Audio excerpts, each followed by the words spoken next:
Seniors, the best golf of your life starts right now.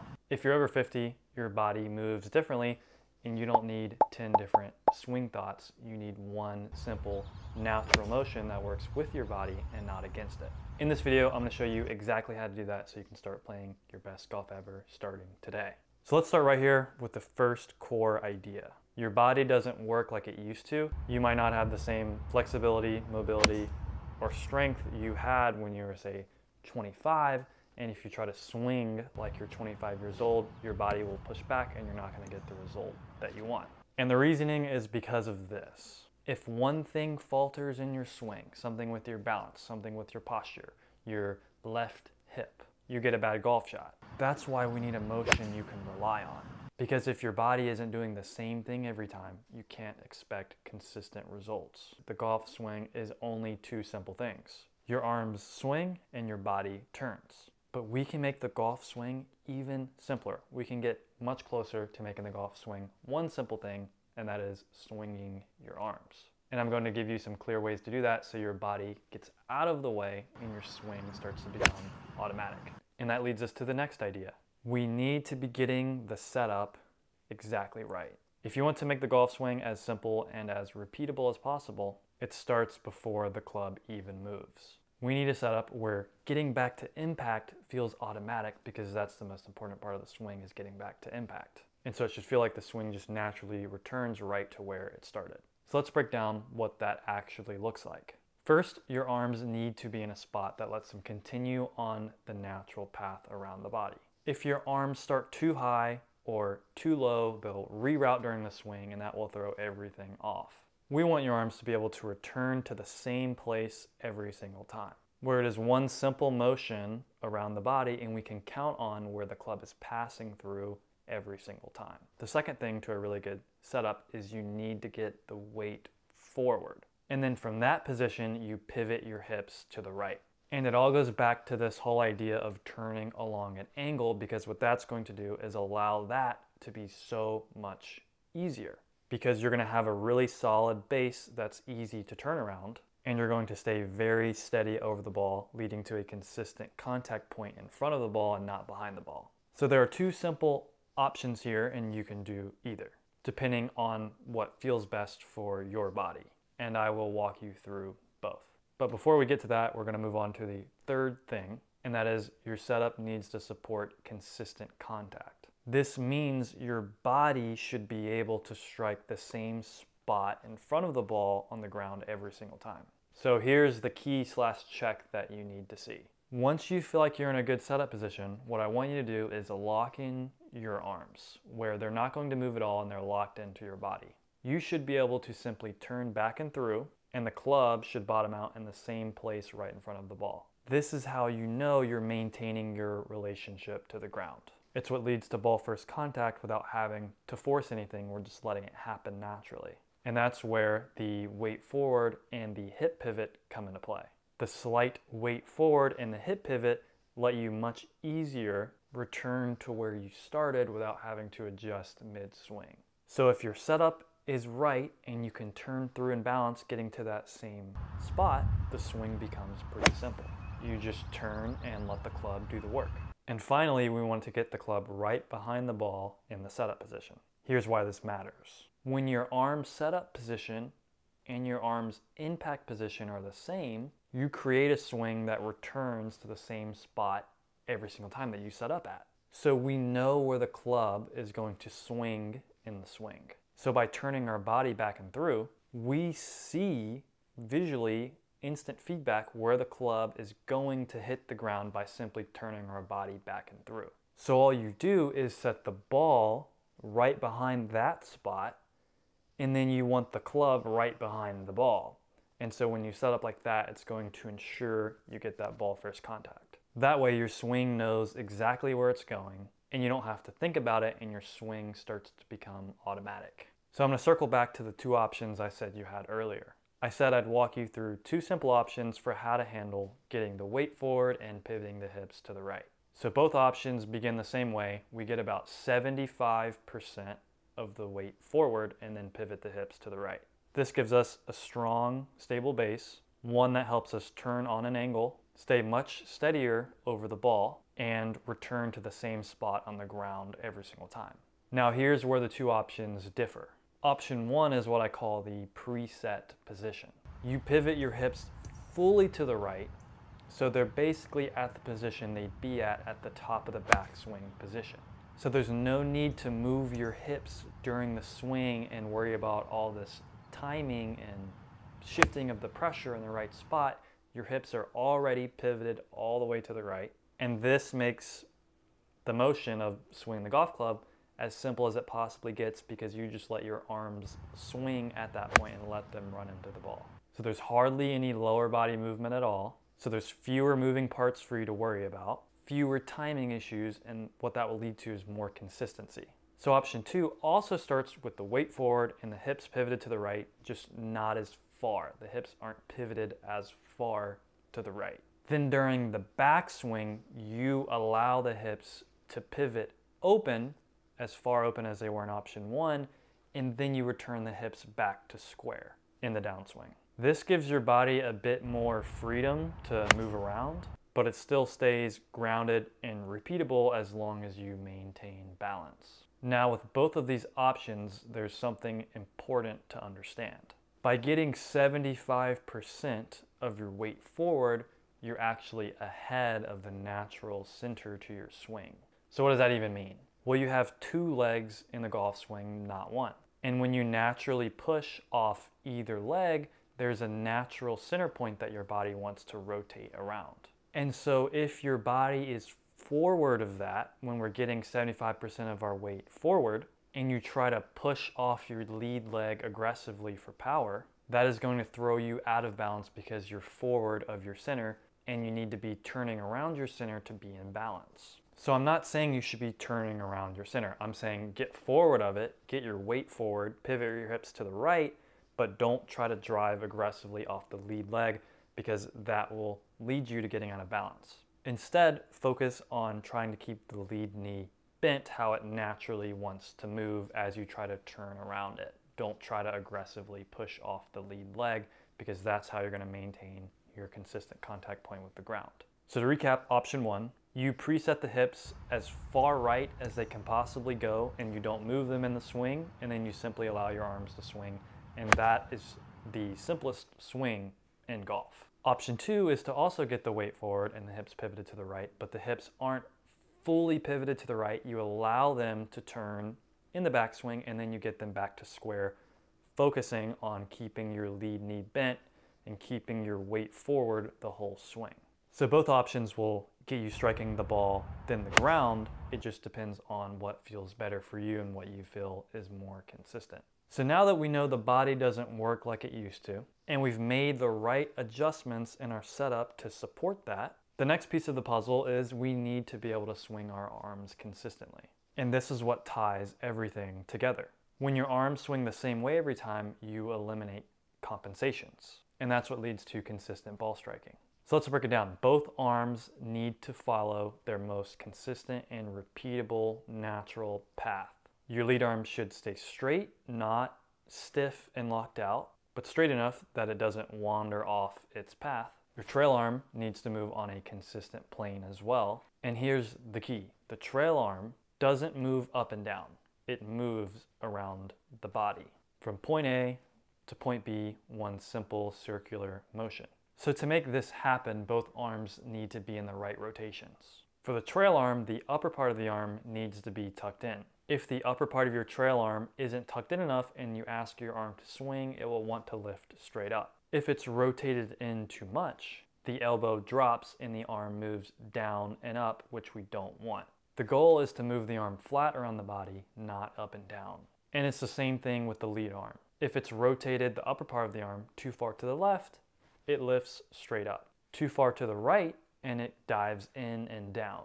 So we want the upper part of the arm rotated to the right and the forearm rotated to the left. That combo keeps the arm on the perfect track to swing around the body consistently. When you get both the arms in these ideal rotations, something important happens. The elbows stay close together. That's your checkpoint. As you swing the arms back and through, your goal is to keep the elbows close together and let them move as a team together. Now it's okay for the lead arm to bend slightly if that helps your arms move in sync back and through doing the same thing every time. And actually, if you lock out the lead arm dead straight, you might actually throw off this balance of the arms, and that leads to inconsistency. So here's a quick way to check that. Stand straight up and down and swing your trail arm around your body. And try to reach across with your lead arm, keeping it as straight as you possibly can. If you can't quite get there, allow the lead arm to bend slightly, and that is your natural top of the back swing position. You're facing forward, the hips are stable, and the arms are swinging together. If your arms get out of balance, they will absolutely throw your body out of balance. But when the arms are working together on the right path with the right rotations, your body stays calm, your swing stays on track, and the ball gets in the way of a motion you can trust. The next key to playing your best golf ever as a senior is this. You need to be able to hit long and straight drives without changing your swing. And the good news is you don't need a new move. You're going to use the same arm swing, the same body turn, and the same balance you already use with your irons. All we do is adjust the setup. First, the ball position moves slightly forward. This gives us a chance to hit up on the ball, which is exactly what we want with driver. But there's a catch. When the ball is further forward, the swing arc is farther along. That means the club is starting to move left as it goes through. If we don't account for that, we end up hitting the ball straight left or hitting a weak little cut out there. So here's the fix. We slightly close the stance. And what this does is it turns the swing arc to the right so that even though we have the ball further forward in our stance when we're catching it on the up, we are actually swinging straight down the middle of the fairway. So it's a very simple, natural way to square the face without having to do all this manipulation in the swing. The mistake most seniors make is trying to tilt their body all the way back to help the ball up with driver. But all that's going to do is add complexity to your swing and make you get out of balance when we're trying to get this easy, natural swing. So we don't need that. Just keep the motion the same and let the swing arc now turn slightly more to the right, deliver the club right into the back of the ball. That's how you hit long, straight drives with less effort and not more. Now we get into the short game, and this is really where you start to score better. And just like the full swing, we're going to keep it as simple as possible. Let's start with this tricky range from 30 to 80 yards. And just like the full swing, in this shot, we need to do one very important thing, and that's strike the ball first, then the ground. The problem seniors run into on this shot is shifting the weight around shifts the contact point around.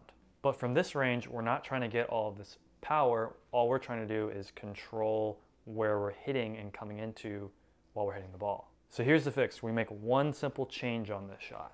Instead of having 75% of the weight forward like we do in the full swing, we're going to put 100% of our weight forward. There's no rule that says you have to have 2 feet planted on the ground. By getting all of your weight into one spot, you eliminate a huge variable. And that variable is where your weight is during the swing, meaning your contact point with the ground. If your weight moves all over the place, your contact point also moves all over the place. So here's the move. Get 100% of your weight forward and now pivot your hips to the right. And now lift your trail heel off the ground, so only your tiptoes on the ground of your trail foot. And what this is going to do is ensure that you have no weight on your trail foot, because if you're just on your tiptoe, you can't have any weight on the trail foot. And that's the feel that you want. So now you've truly created a swing where there's no weight shift and you're turning around one center.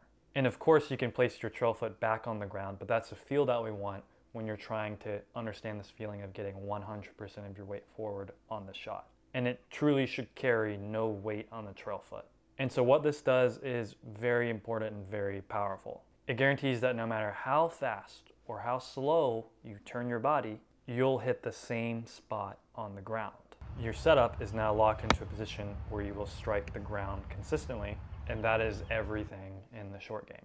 And since you've already established your arm's natural path, that simple point A to point B motion, this shot just got a whole lot easier. You're not introducing new planes or new mechanics. You're just letting your arms swing on that same path where wherever you start at, that's where you impact at. And so along with having your weight forward, hips pivoted to the right, and the body turning around that one center, your arms can also swing as slow or as fast as possible. And because they have this simple motion, they are also doing the same thing every single time, no matter how fast or how slow. And so we're making this 30 to 80 yard shot as simple as we possibly can, where no matter how fast or how slow we swing, we hit the ball, then the ground. And that's the beauty of this move. You've built a system where speed doesn't change the result because everything is working together. Consistent setup, consistent turn, consistent arm path. And now you're off to the races because you can swing slower or faster while you're adjusting for distance and still strike the ball clean every single time from this 30 to 80 yard range. The next key to playing your best golf ever as a senior is a simple and repeatable chipping motion. And right away, we need to fix what a lot of senior golfers mess up, and that's this idea of getting your weight forward when chipping. When people here get the weight forward, they often tilt their upper body back and bump the hips forward. That feels like you're getting weight forward, but you're actually making the motion unstable. So here's the real fix. Get that trail foot, the heel off the ground, and get on the tiptoe of your trail foot and literally take all the weight off of it. Now your weight is actually forward, and now your swing has gravity on its side where the club is going to bottom out consistently in front of the ball every single time, and we can start to get that simple and repeatable chipping motion. That's what you want in a chip, repeatability. The second key is about shaft lean. A lot of people are told, lean the shaft forward when you chip. So they overdo it, way too much shaft lean forward, which causes poor contact and digging into the ground. Here's the better way to do it. When you set up with the same connected structure that we set up in the full swing of the arms, you naturally get the right amount of shaft lean without forcing it. There's no need to exaggerate. That connection gives you the right angles right away. The third key is your hand and wrist position. When you chip, your hands should be a little bit higher and your wrists slightly more uncocked compared to your full swing setup. If I get into the normal setup position and come up, we are in this position where the trail arm can simply work back around the body and through, doing the same thing every time. But instead of this position, we don't want to have to bend over this much. So let the trail arm drop just a little and the wrist uncock, and feel how the trail arm works in this position with that little release. That's your chip. Weight fully forward, trail foot on tiptoe, arms connected, hands slightly higher, and a little release. You're not stabbing at the ball, you're turning in balance with everything working together. So the club has the same spot on the ground every single time. We've covered a lot in this video. How to build a swing that works with your body, how to strike the ball consistently, how to hit long and straight drives, how to handle that awkward distance from 30 to 80 yards, and how to have a simple, repeatable chipping motion. And so this is a full system that's built to help senior golfers play their best golf ever. Not by doing more, but by simplifying everything. So if you apply and stick to what you learned in this video, you're going to be getting very good results and a lot of improvement a lot quicker. One simple motion, a setup that never changes, and a swing you can trust every single time. I hope you found some helpful tips in this video. If you did, consider liking, commenting, and subscribing for more helpful golf tips like this in the future. Everything you learned in this video is part of the natural balance method that I teach, and it's the easiest and most repeatable way to play golf that I've ever found. So if you're ready to get started with the natural balance swing, check out my natural balance essentials course in my online golf school, the ManningGolf Academy. It walks you through all the key concepts to get started with this swing step by step. And if you want to go deeper, I also have mastery programs, 30 and 60-day natural balance mastery, and the senior natural balance swing that you learned in this video that keeps things even simpler. So you can learn more about the mastery programs by clicking the video on the right or the website on the left. I hope the rest of your day goes well. See you in the next video.